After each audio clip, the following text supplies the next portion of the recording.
व्यास न कबहूँ उपजी है विषयन के अनुराग। व्यास न कबहूँ उपजी है विषयन के अनुराग। साधु चरण रज पान बिन मिटे न उर को दाग। साधु चरण रज पान बिन मिटे न उर को दाग। यहाँ फिर से साधु संगति की, साधु चरण रज की महिमा व्यास जी कहते हुए निवेदन कर रहे हैं। पहले तो पूर्व भी बहुत बार व्यासवाणी की चर्चा करते करते आप और मैं चर्चा करते ही आ रहे हैं, और व्यासवाणी की जब तक चर्चा होगी ये भाव बार बार प्रकट होता ही रहेगा, क्योंकि यही व्यास जी की भाव भावना का प्राण तत्व है, केंद्र बिंदु है, साधु के चरणों का आश्रय। व्यास जी ने एक स्थान पर कहा है कि साधु चरण रज मांझ व्यास से कोटिक पतित समात। पूर्व भी चर्चा हुई स्वामी जी का पद कि कै हित कीजे साधु संगत सो जावे कलमश जी को। देखो ये भगवत इच्छा कह लीजिए, प्रकृति की व्यवस्था, पर मैं तो इसे सत्य सिद्धांत मानता हूं कि जो संसार का सुख भोगने की इच्छा है, कोई आज की तो है नहीं, सदा से है, जन्म जन्म से है। ये जो संसार के सुख भोगने की इच्छा है ये जाती नहीं, किसी भी साधन से नहीं जाती। है गुण साधन ते नहीं होई, तुम्हारी कृपा पाव कोई को। पहले तो गोस्वामी जी ने यह स्पष्ट कर दिया, भाई कोई बिरला ही होता है जो निष्काम हो पाता है, तुम्हारी कृपा पाओ कोई कोई। हे नाथ, ये गुण किसी साधन से नहीं आता कि मुझे संसार का सुख प्राप्त करने की इच्छा ही ना रहे, मेरे मन में सुख की इच्छा ही ना रहे, ये गुण साधन से नहीं होगा भाई, आपके करने से मेरे करने से नहीं होगा। यह गुण साधन ते नहीं हुई, कह रहे तुम्हारी कृपा पाओ कोई कोई। कोई कोई होता है जो आपकी कृपा से ये प्राप्त कर लेता है। अब भगवान की कृपा क्या है? संत विशुद्ध मिलहि परि तेहि, चित वही राम कृपा करिजे। एक और बात बड़ी मूल्यवान है, आपको अपने पास इसका संचय करके रखना चाहिए कि भगवान की कृपा का एक ही लक्षण है, दूसरा नहीं। अभी तो क्या है ना, बड़ा सुंदर घर है, मकान है, दुकान है, व्यापार है, व्यवहार है, कोई पूछे कैसा है सब, बट ठाकुर जी की बड़ी कृपा है, ठाकुर जी की बड़ी कृपा है। पर ठाकुर की कृपा से तो ये सब मिलता ही नहीं, ठाकुर की कृपा से ये सब नहीं मिलता। ठाकुर तो कह रहा है बोले हो भी तो मैं ले लेता हूं, तो मिलेगा तो कहां से? ठाकुर जी की कृपा से ये सब नहीं मिलता भाई, ये अपने पुण्य का फल है, अपने पुण्य और प्रारब्ध से जीव पाता भी है और खोता भी है, ये अपने पुण्य का फल है। अरे संसार में ऐसे ऐसे लोग जिन्होंने कभी मंदिर का द्वार नहीं देखा, और उनके पास संसार की कौन सी सुख सुविधा नहीं है, विपुल संपत्ति है, धन धान्य है, विपुल भोग और ऐश्वर्य है, क्या है? सब पूर्व के पुण्य का फल है। मूर्ख को तुम राज दिए हो, पंडित फिरे भिखारी, और कर्म की गति न्यारी। मीरा कहती है उज्ज्वल वर्ण दीनी बगुलन को, कोयल कर दी कारी। क्या है? कर्म की गति न्यारी। आज किया है और आज करता होकर किया है तो कल पाओगे, भला किया है भला पाओगे, बुरा किया है बुरा पाओगे। कर्म प्रधान विश्व करी राखा, जो जस करई सो तस फल चाखा। ये अंतिम सत्य है भाई इस संसार का। तो यह गुण साधन ते नहीं हुई, मुझे संसार का सुख ना मिले, अब कुछ और नहीं चाहिए, ये जो तृप्ति है ये आपके करने से नहीं होगी, ये हमारे बल से नहीं होगा, प्रभु की कृपा से होगा। और प्रभु की कृपा की एक ही कसौटी है, प्रभु की कृपा का एक ही लक्षण है, उसी से भगवान की कृपा पहचाननी चाहिए। संत विशुद्ध मिलहि पर तेहि, इस पर भगवान कृपा करते हैं उसको विशुद्ध संत मिलता है। और विशुद्ध संत कौन है? व्यास जी कहते गुरु सोई जो साधु सिवावे, और साधु सोई जो विषय छुड़ावे। गुरु सोई जो साधु सिवावे, और साधु सोई जो विषय छुड़ावे। प्रभु की कृपा होगी तो विशुद्ध संत मिलेगा, और विशुद्ध संत ही निष्काम कर सकता है। निष्काम अर्थात प्रेम के योग्य हो जाना, निष्काम अर्थात प्रेम करने की योग्यता, ये निष्कामता है। निष्काम मति वृंदावन विश्राम। तो व्यास जी कहने व्यास न कबहु उपजी है विषयन के अनुराग। और एक बार जब धो मांझ लिया जाता है ये मन का बर्तन संतों की चरण रज से, फिर इसमें फिर विषयों के प्रति अनुराग उत्पन्न नहीं होता। ऐसी भी स्थिति देखने में आती है, आप सबने भी जीवन में हो सकता है इसका अनुभव किया हो, आप सब साधक हो। कभी कभी हरि का भजन करते करते आपको लगता है कि बस छूट गया विषय, अब कोई संसार की इच्छा नहीं है। कुछ काल के बाद फिर वही विषय, फिर वही इच्छा। थोड़ी थोड़ी देर के लिए ऐसी झांकी, ऐसी झलक मिलती है भाई, एक साधक को बहुत बार मिलती है कि आपको लगेगा कि बस अब तो मन बिल्कुल निर्मल हो गया, अब हमको संसार नहीं चाहिए, अब हमें संसार की कोई इच्छा नहीं है। पर मेरे आचार्य कहते ना जानो छिन अंत कवन बुद्धि घटई प्रकाशित, पारासर सुर इंद्र कलप कामिनी मन फंद्या। अरे विश्वामित्र तो निर्जीव प्राय हो गए थे तपस्या करते करते, दीमक लग गया शरीर में। उस दीमक लगे शरीर में क्या विषय भोगने की शक्ति रही होगी? दीमक लग गया शरीर में तो भी हृदय में जाने कहां से वो वासना उद्दीप्त हो गई, वो कामना प्रदीप्त हो गई। तो अपना बल, अपना अभिमान न लेना भाई।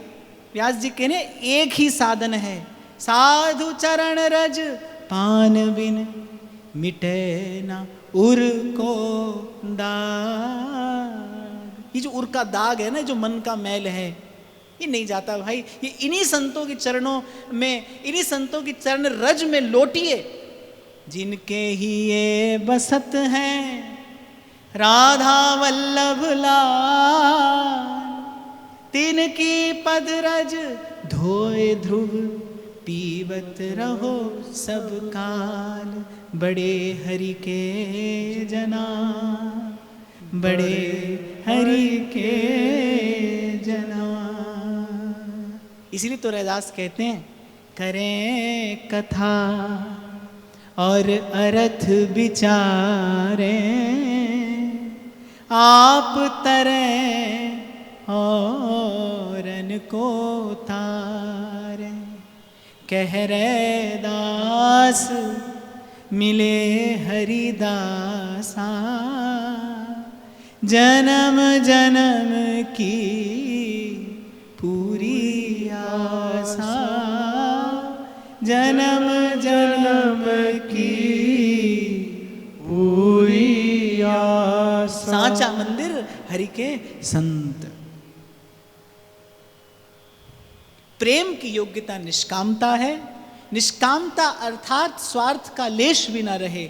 और यह गुण साधन ते नहीं हुई, तुम्हारी कृपा पाओ कोई कोई। और भगवान की कृपा का एक ही लक्षण है जीवन में विशुद्ध संत का मिल जाना। कुमति कूप में पतन था, पकड़ निकाला हाथ। कबीर कहता है, मुझे बड़ी प्रिय लगती हैं, बड़भागी मैं सतगुरु पाया, मन की दुविधा दूर भगाई। जो वस्तु मैं ढूंढी जग में, सो वस्तु घट भीतर पाई। अरे एक बार तो कबीर कहते हैं, अरे सब कुछ गुरु के पास है, पाइए अपने भाग। सब कुछ गुरु के पास है, कहा ना होई सत्संग से। हाँ, पर ऐसे जन का मिलना दुर्लभ है भाई, मिलना दुर्लभ है, कठिन है। क्योंकि ऐसे जो जन है ना, वो भगवान का परम धन है, वो तो भगवान की भी निधि है। छुपा कर रखते हैं श्री ठाकुर जी भक्त को, प्रकट नहीं होने देते। भक्त की भक्ति भगवान प्रकट नहीं होने देते। आपके सन्मुख प्रकट हो जाए तो समझिए प्रभु की अहेतुकी कृपा हुई। और भक्त प्रयास पूर्वक छिपा कर रखता है अपने को, क्योंकि वो जानता है कि ये धन संसार के सन्मुख प्रकट हुआ तो क्षीण होते होते समाप्त हो जाएगा। प्रयास पूर्वक, खबर ना पड़े किसी को आपकी स्थिति कहां है, कैसी है। अंतर्यामी जानी है अंतर्गत का भाव। मुझे तो बरसों पहले 2 पंक्तियां मिल गई थी आपको भी कई बार सुनाया, मुझे बड़ी सहायता करती हैं वो दो पंक्तियां। किसी ने कहा है महाराज, उसी को आता है मजा जीने का इस जमाने में, उसी को आता है मजा जीने का इस जमाने में, इधर का लगता रहे उधर का हो जाए। और एक और बात आपको अपने अनुभव से कहूं बाप, संसार को आपका हृदय नहीं चाहिए। आप संसार का कार्य समय पर करके दे दीजिए, संसार को लेना देना नहीं, आपने मन से किया कि बिना मन से किया। अगर संसार को आपके हृदय की इतनी ही चिंता होती तो आपका मन नहीं होता संसार आपसे जाने क्या क्या कराता है, जीवन भर कराता है। संसार को यदि आपके हृदय की चिंता होती, संसार को यदि आपके मन की इच्छा चिंता होती, तो संसार कभी आपको अनमना ना रहने देता। पर संसार में तो बहुत कुछ भाई, और लगभग सब कुछ बिना ही मन के जीव करता है, करता चला जाता है और पीड़ा भी पाता चला जाता है। ये हृदय तो वस्तुतः हृदयेश्वर को ही निवेदन करने योग्य है। इसी को कहते युक्ति, भजन करने की युक्ति। यह युक्ति गुरु से सीखी जाती है। इधर के लगते रहिए, उधर के हो जाइए, खबर ना पड़े किसी को। श्रीमद् भक्तमाल में प्रसंग है उस राजा का, अरे कभी अपने मुख से नाम नहीं लिया, किसी दिन बस वो प्रीति प्रकट हो गई और कहा कि अरे मेरा प्रेम प्रकट हो गया, निर्धन हो गया मैं, अब मेरे पास क्या रहा, मेरी प्रीति प्रकट हो गई। ये जो भक्त की आंख से बहने वाले अश्रु हैं, अरे त्रिलोक की संपत्ति भक्त इस पर न्यौछावर करता है, छुपा कर रखता है, दुबका कर रखता है। और मैं तो कहता हूं केवल अपने प्रियतम को ही निवेदन करने योग्य भेंट है ये। संसार क्या करेगा, संसार को दिखा लीजिए अपनी भक्ति, संसार पूजा करने लगेगा, होगा क्या, भक्ति क्षीण हो जाएगी। होता ही है भाई, ऐसा ही होता है। लोक मान्यता अनलसम तप कर कानन दाह। जो लोक की मान्यता है ये अग्नि के जैसी है, वो जो भाव भक्ति का बन है जला देती है उसको। अधिक से अधिक संसार के पास देने के लिए क्या है, धन है, मान है, सम्मान है, प्रतिष्ठा है, कीर्ति है, वैभव है, और क्या है बताइए। और फिर वही तीन प्रश्न अपने मन से पूछिए, ये जो आज संसार दे रहा है ये सदा रहेगा क्या, मैं सदा रहूंगा, और इसको प्राप्त कर लेने के बाद क्या मेरी आत्मा सुख पाएगी। पर सबसे बड़ी भूल आपसे यही होती है, आप अपने मन से बात नहीं करते, आप अपनी ओर नहीं देखते, बस संसार की ओर देखते देखते चले जा रहे हो और भूलते और भटकते जा रहे हो। तो व्यास जी कह रहे हैं भाई भगवत कृपा होती है तो विशुद्ध संत मिलता है, और विशुद्ध संत मिलता है तभी ये उर का दाग धुलता है, तभी ये चदरिया उजली होती है, प्रियतम को साहिब को निवेदन करने योग्य होती है। व्यास भागवत जो सुने जाके तन मन श्याम। व्यास भागवत जो सुने जाके तन मन श्याम। वक्ता सोई जानिए जाके लोभ न काम। वक्ता सोई जानिए जाके लोभ न काम। श्रोता और वक्ता का धर्म और उसका गुण बता रहे हैं व्यास जी। भागवत जो सुने, श्रोता कैसा हो, जाके तन मन श्याम, अर्थात जिसे केवल प्रभु की ही इच्छा हो, केवल प्रभु की इच्छा। और एक बात मैं आपको निवेदन करूं, सत्संग कोई पुण्य प्रकल्प है भी नहीं, कोई पुण्य प्रकल्प नहीं है सत्संग। वस्तुतः तो सत्संग में शक्तिपात होता है, देव द्वार से कृपा का अवतरण होता है इस कथन और श्रवण में। मन पर जो कपट का कपाट लगा है ना, वो जन्मों से बंद पड़ा है। और आप देखो जन्मों से कोई द्वार बंद पड़ा हो तो सहज में नहीं खुलता, जकड़ा जाता है वो। तो देव द्वार से कृपा अवतरित होती है, ये कपट का कपाट खुलता है सत्संग में। किसी पुण्य के लोभ से ये कहना सुनना व्यर्थ है। और यहां तो व्यास जी भागवत की बात कह रहे हैं, कह रहे व्यास भागवत जो सुने जाके तन मन श्याम। इसको केवल श्री कृष्ण चरणानुराग की इच्छा हो वही श्रोता है। और अगली बात व्यास जी ने हमारे लिए कही है, और वक्ता सोई जानिए जाके लोभ न काम। न तो काम हो और न लोभ हो, अर्थात जो ना नाम के लिए करता हो ना दाम के लिए करता हो। सोई सेवक रसिक अनन्य विमल यश विस्तरे, और श्रोता सोई परम सुजान सुनत चित रति करे। आप अपने हिस्से की पंक्ति का विचार कर लेना, मैं अपने हिस्से की कर लूँगा। पर व्यास जी ने ये आपके मेरे लिए कहा है, भाई ऐसा श्रोता और ऐसा वक्ता हो तो फिर तो कथा में भगवान प्रकट होते हैं, निश्चित रूप से होते हैं। आगे कहते हैं, व्यास रसिक सब चल बसे, नीरस रहे कुवंश। व्यास रसिक सब चल बसे, नीरस रहे कुवंश। बग ठग की संगति भई, परिहरि गए जो हंस।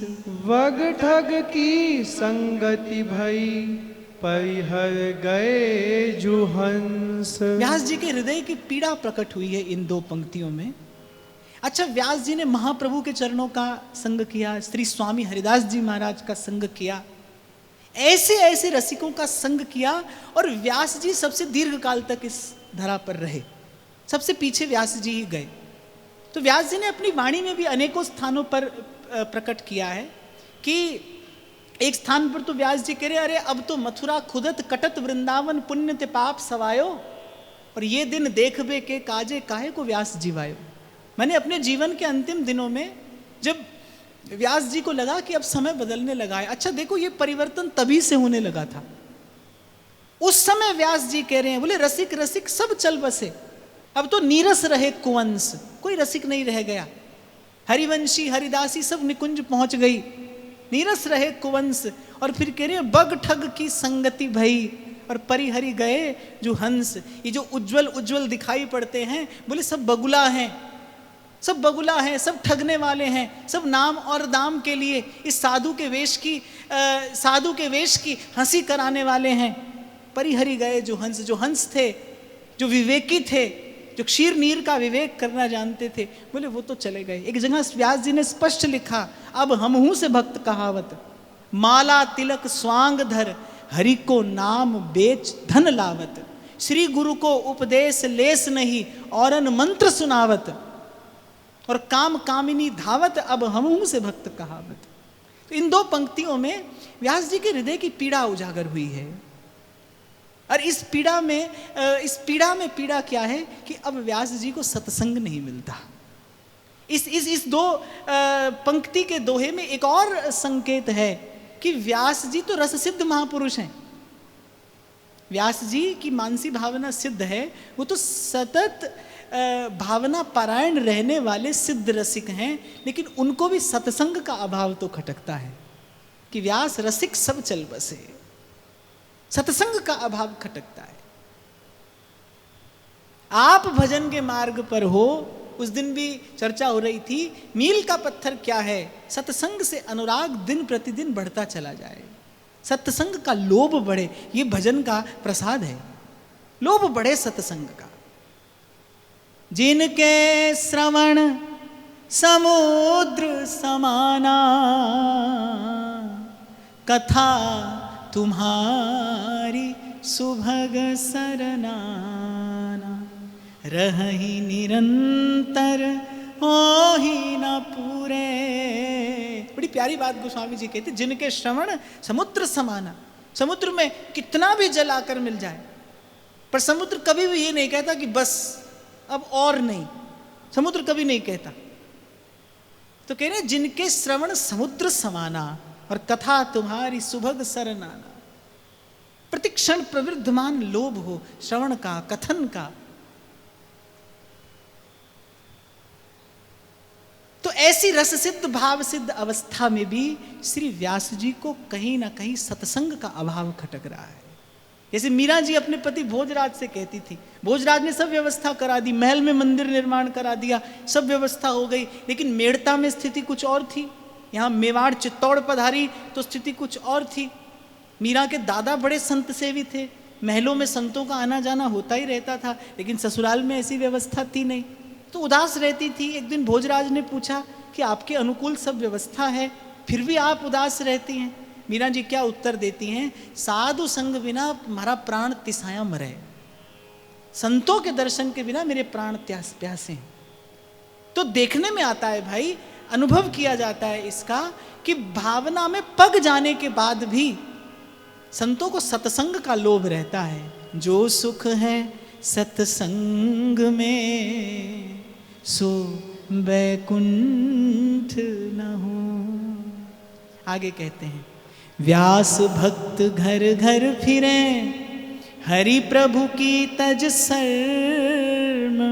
व्यास भक्त घर घर फिरे, हरि प्रभु की तज शर्म।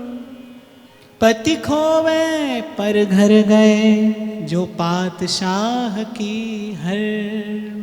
पति खोए पर घर गए, जो पातशाह की हर। वैसे इस पंक्ति का अर्थ सुन लो, लेकिन ये आपके लिए नहीं तो हमारे लिए है। हम जैसे लोगों के लिए कहा है व्यास जी ने कि व्यास भक्त घर घर फिरे, हरि प्रभु की तज शर्म। और फिक्रे पति खोवे पर घर गए, जो पातशाह की हर्म। फटकार लगाई है व्यास जी ने कि भटके जिन देश देश, भेष क्यों लजावे। अरे कुंजन के बीच बैठ जुगल क्यों न ध्यावे। राख मन भरोसो तोहे पोसी हैं श्री राधे, किशोरी हित चरण शरण मिटी हैं भव बाधे। वृंदावन वृंदावन वृंदावन कही रे, वृंदावन की मन बेग शरण दही। आपको मैंने उस दिन भी शायद सुनाया था कि बद्रीनाथ में उस महात्मा ने मुझसे कहा कि अरे वृंदावन की इतनी महिमा सुनाता है, वृंदावन के प्रेम की इतनी महिमा सुनाता है, तो फिर वृंदावन का प्रेमी होके वृंदावन में रह क्यों नहीं जाता। और मैं कभी एकांत में बैठता हूँ और विचार करता हूँ, और मुझे लगता है कि मैं तो भजन शायद पता नहीं करता हूँ कि नहीं, पर विचार सतत करता हूँ, सतत विचार करता हूँ, स्वयं को देखता रहता हूँ। और स्वयं को देखता हूँ तो लगता है कि भाई ये जो दर दर भटकाती है ये कौन है। ये बस संसार से सुख प्राप्ति की वासना ही है जो जीव को दर दर भटकाती है। धन की नहीं होती तो कीर्ति की होती है, मान सम्मान की होती है, पद प्रतिष्ठा की होती है। पर अब जब व्यास जी सरीखे रसिकों का संग हुआ है तो ये बात समझ में आई है। वृंदावन वृंदावन वृंदावन कही रे, वृंदावन की मन बेग शरण गही रे। दर दर जिन भटके भेष क्यों लजावे, कुंजन के बीच बैठ जुगल क्यों न ध्यावे। राख मन भरोसो तोहे पोसी हैं श्री राधे, राख मन भरोसो तोहे पोसी हैं श्री राधे। किशोरी हित चरण शरण मिटी हैं भव बाधे, किशोरी हित चरण शरण मिटी है भव बाधे। अर्थात व्यास जी कह रहे हैं कि संसार के सुख की वासना से प्रभु का द्वार छोड़कर दर दर भटकने वाले वस्तुतः अपनी भक्ति को लजाता है। और कह रहे पति खोवे पर घर गए, जो पातशाह की हर्म। जैसे पर पुरुष का चिंतन करने वाली स्त्री का पति त्याग कर देता है, ऐसे ही तजत गोपाल ही चाहता है। कबीर जी तो एक बड़ी प्यारी बात कहते, बोले साधु होए संचय करे हारे हरि सा थोक। भगवान छूट जाते हैं भाई, हरि और हरि का द्वार छूट जाता है, हरि की भक्ति में अंतर पड़ जाता है। ध्रुवदास जी ने स्पष्ट लिखा है, जहां तहां के पावने भजन तेज घटी जा। इसलिए जहां से आरंभ की चर्चा, उसी पंक्ति का फिर स्मरण कराऊं, मूड मुड़ाए कि लाज निभाइए। प्रभु की कृपा से ये द्वार मिला है, ये भेष मिला है, ये माला कंठी मिली है, अब इसकी लज्जा का निर्वाह करिए। और जब बात धर्म की रक्षा की हो तो फिर तो मैं कहता हूं प्राण देकर भी धर्म की रक्षा की जानी चाहिए। आगे कहते हैं, तज के रसिक अनन्यता विधि निषेध लय घेरी।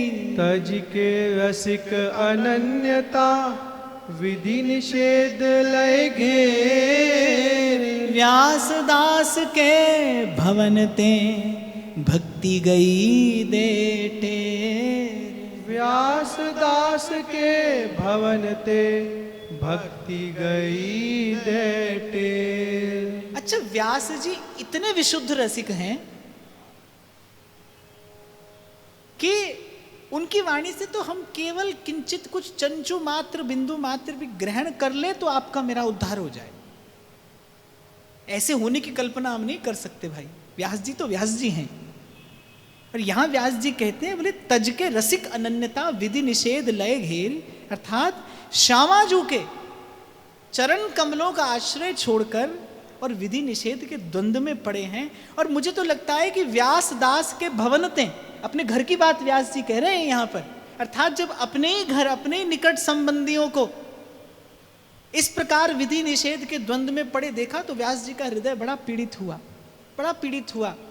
और उसी पीड़ा की अभिव्यक्ति व्यास जी कर रहे हैं और संदेश ये दे रहे हैं कि तज के रसिक अनन्यता और विधि निषेध लय घेर, अर्थात आपको मुझे कृपा से जो ये प्रेम धर्म परम धर्म निर्वाह करने के लिए मिला है, इसका आश्रय ले लेने के बाद कहीं और दृष्टिपात करने की आवश्यकता नहीं।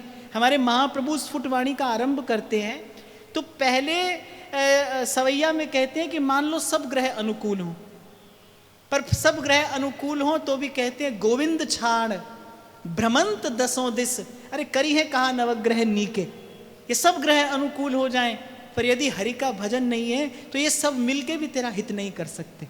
और फिर दूसरे सवैये में सब ग्रह विपरीत हों और फिर कहते हैं जो पे कृष्ण चरण मन अर्पित, अरे करी है कहाँ नवग्रह रंक। रंक समझते हैं ना, भिक्षुक। अरे बोले ये नवग्रह रंक तेरा क्या बिगाड़ेंगे अगर तेरा मन श्री कृष्ण के चरणों में अर्पित है। इसी को कहते हैं अपने इष्ट के स्वरूप की प्रतीति होना। किसका भजन करते हैं आप और मैं? राधिका सम नागरी नवीन को प्रवीण सखी, रूप गुण सुहाग भाग आगरी न नारी, और वरुण ओक नाग भूमि देवलोक की कुमारी, मेरी श्यामा जू के रोम ऊपर डारो सब बारी। यहाँ के रसिक इसी प्रेम में निसंक होकर तो गाते हैं, हमारे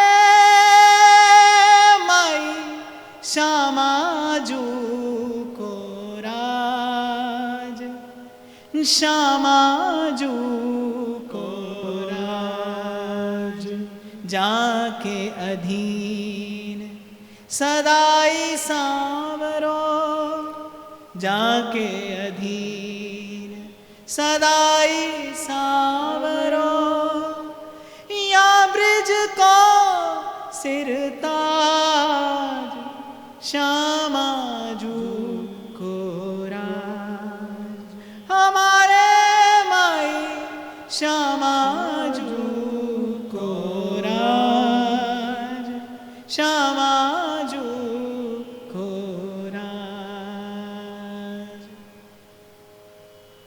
और ये इष्ट के स्वरूप और स्वभाव की प्रीति और प्रतीति इन्हीं रसिकों के संग पड़े रहकर ही तो होगी।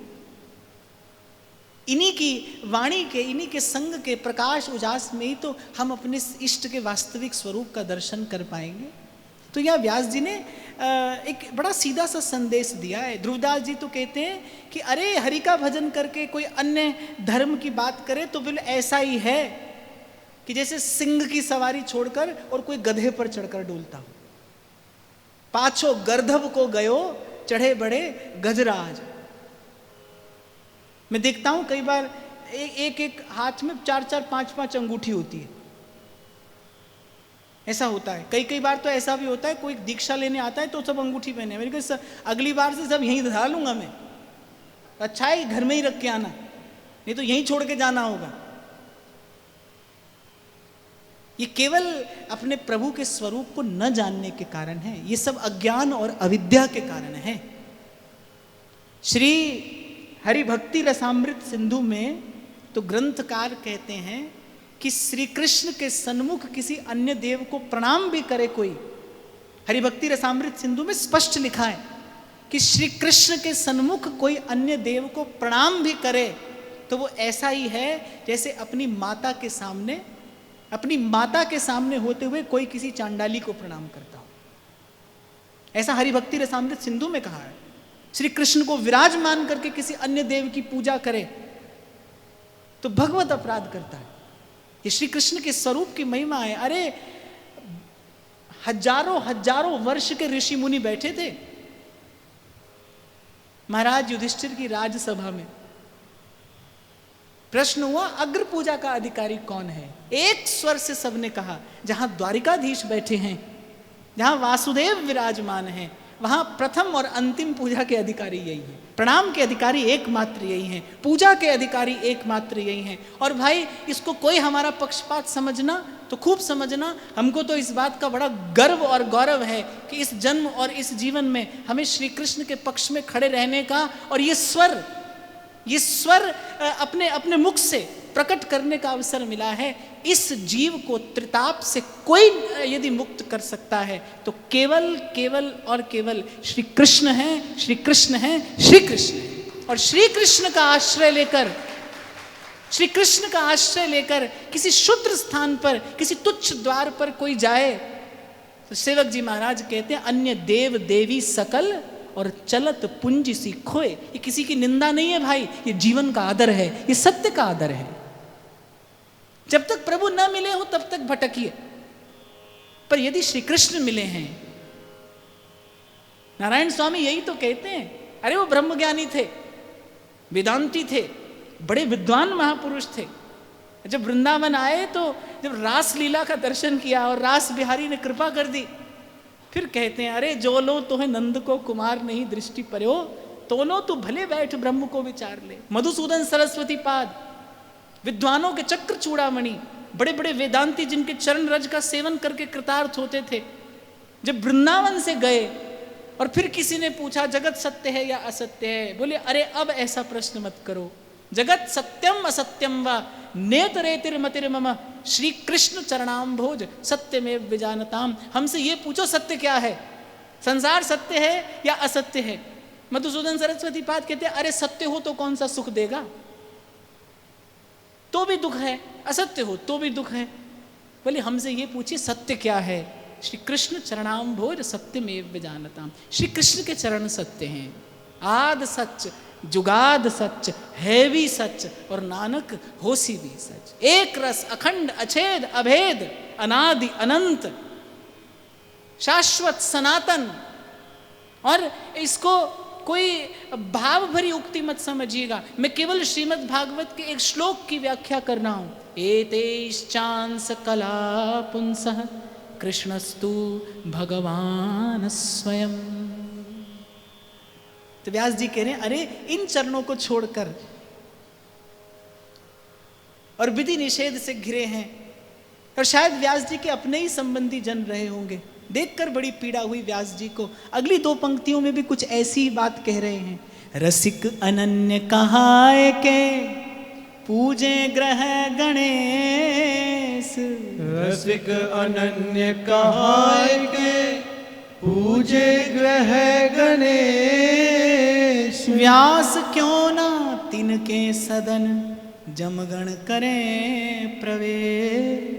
व्यास क्यों न तिनके सदन जमगण करे प्रवेश। यहाँ तो व्यास जी कह रहे हैं, बोले कहलाते तो रसिक हैं और पूजे ग्रह गणेश और नवग्रह की पूजा करते हैं। और व्यास जी कह रहे यदि ऐसा आचरण हो तो अंत में गति क्या होगी? व्यास क्यों ना तिनके सदन जमगण करें प्रवेश। अंत में जम की मार ही सहनी पड़ेगी। कहने का तात्पर्य व्यास जी का ये है कि भाई जैसे सत्य या तो है या नहीं है। एक व्यक्ति हमसे मिला, बोले हम सत्यवादी हैं, 23 घंटा 59 मिनट सच बोलते हैं, 1 मिनट झूठ बोल लेते हैं। तो मैंने कहा वो 1 मिनट यही होगा जिसमें हमसे ये कह रहे हो कि हम सत्यवादी हैं। 1 मिनट यही होगा बस, और क्या। सत्य तो भाई या तो सत्य है या फिर असत्य। सत्य और असत्य के मध्य में कुछ नहीं होता, विश्वास और संशय के मध्य में कुछ नहीं है। ऐसे या तो भक्ति है और या नहीं है। आधी भक्ति अधूरी भक्ति नहीं होती। जैसे भगवान आधे अधूरे थोड़ी मिलेंगे, मिलेंगे तो पूर्ण नहीं मिलेंगे, और नहीं तो नहीं। ऐसे भक्ति है तो है और नहीं तो नहीं, और यदि है तो फिर पूर्ण है, नहीं तो फिर अंत में व्यास क्यों ना तिनके सदन जमगण करे प्रवेश। और ये बड़ा महत्वपूर्ण सिद्धांत है। भजन भावना यहीं से बह जाती है। कभी कभी हम शिष्टाचार के लिए, कभी कभी लोग के व्यवहार का निर्वाह करने के लिए हम सोचते हैं कि चलो भाई करना पड़ रहा है, कर लेते हैं। तो फिर कम से कम अपने मन से इतना जरूर कहना कि अभी हरि की भक्ति हृदय में आई नहीं है। अगर आती तो आप भी कह देते, राणा जी रूठे मारो काई कर लेसी, मैं तो हरि गुण गास्यारी माई। राजा जी रूठे मारो देश रखासी, हरि रूठ्या कठ जास्यारी माई। अरे ब्याह कर आई मीरा, पहली बार गणगौर का उत्सव, वर्ष का सबसे बड़ा उत्सव, और दासी संदेश देने के लिए आई है कि भाई साहब सुबह सुबह का मुहूर्त है, आप पूजन करने के लिए पधार जाइएगा, मैं आपको लिवाने आ जाऊंगी। मीरा जी ने कहा समय मिलेगा तो आ जाऊंगी। दासी ने कहा समय मिलेगा, आप जानती नहीं है कितना बड़ा उत्सव है, अपने पति की दीर्घायु की मंगल कामना के लिए ये व्रत किया जाता है। मीरा ने हंसते हुए कहा कि अरे मेरा सुहाग अमर है और मेरा पति अजर है, मुझे अपने पति की दीर्घायु के लिए किसी के द्वार पर जाने की कोई आवश्यकता नहीं है, समय मिलेगा तो आ जाऊंगी। गिरधर लाल की सेवा से समय मिले, मीरा ने कहा गिरधर लाल की सेवा से समय मिले तो मैं सबकी सेवा करने को प्रस्तुत हूं। फिर गणगौर क्या, फिर महल का कोई सेवक हो मैं उसकी सेवा करने को भी प्रस्तुत हूं, पर गिरधर गोपाल मुझे छोड़े तो इनकी सेवा से समय मिलेगा तो आ जाऊंगी। यदि हृदय में हरि की भक्ति है, भक्ति होगी तो भक्ति का बल होगा, भक्ति होगी तो भक्ति की शक्ति होगी, और भक्ति का बल और भक्ति की शक्ति होगी तो फिर प्रीत न काहू कि कान विचारे, प्रीत न काहू कि कान विचारे। राम नाम राझाज चिलास्या, भौसागर तिर जास्यारी माई। मीरा दासी सांवल गिरिधररी, मैं तो चरण कमल लिपटा स्यारी माई। डंके की चोट पर तो गाती है मीरा, कोई कछु कहे मन लागा, कोई कछु कहे जन्म जन्म का सोया मनवा। सतगुरु शब्द सुन जागा, कोई कछु कहे। अभी तो मैं उस दिन आपको निवेदन कर रहा था, 99.9% हम अपना जीवन केवल संसार को देखने और दिखाने में ही तो गंवाते हैं। इसीलिए मैं आपसे कई बार कहता हूं ना, मीरा मुझे बड़ा दुर्लभ संयोग लगती है। महलों में पड़ी और बन के जोगन चली, और मीरा रानी दीवानी कहाने लगी। पर भाई सुखी तो हरि के यही भक्त हैं इस संसार में, जो संसार में रहते हुए, जो जीवन होते हुए मुक्त होता है ना, सुख तो मुक्ति का वो ही पाता है। जो जीवन रहते हुए मुक्त है, वस्तुतः वही जीवन मुक्त है। अच्छा एक और बात आपको बताऊं, मुक्ति का अर्थ जीवन से मुक्ति नहीं होता, मुक्ति का अर्थ जीवन में मुक्ति होता है। जीवन भी हो और मुक्ति भी हो तब मुक्ति है।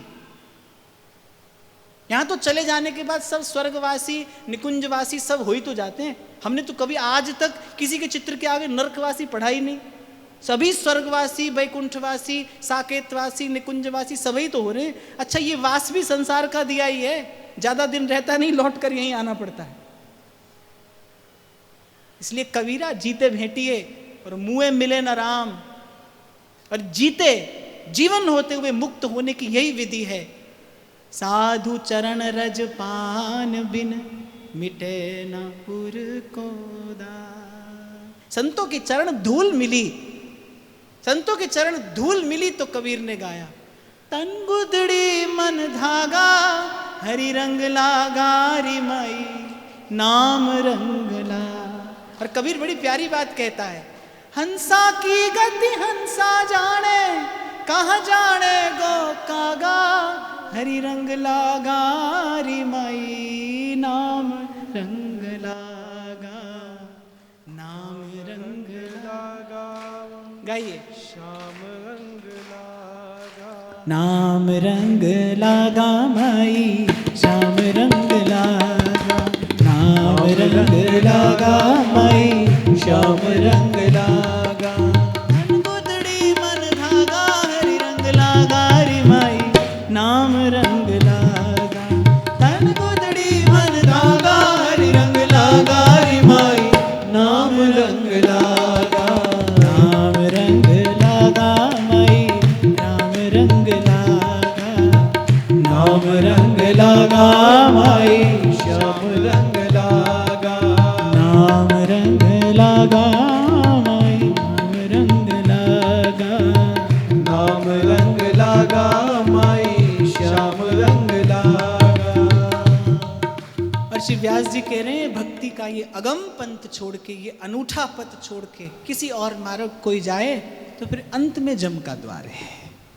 अर्थात अंत में फिर संसार है, फिर द्वंद्व है, फिर आवागमन है। आवागमन से छुड़ाने वाली हरि की अनन्य भक्ति है, अनन्य प्रीति है, जो हरि के चरणों की धूल में लौट कर हरि के प्यारे भक्तों की चरण रज में स्नान करके ही प्राप्त होती है। आज का भाव श्री जी के चरणों में निवेदन करते हैं। महाराज श्री को प्रणाम। आप सबके हृदयस्थ हित प्रभु को नमन।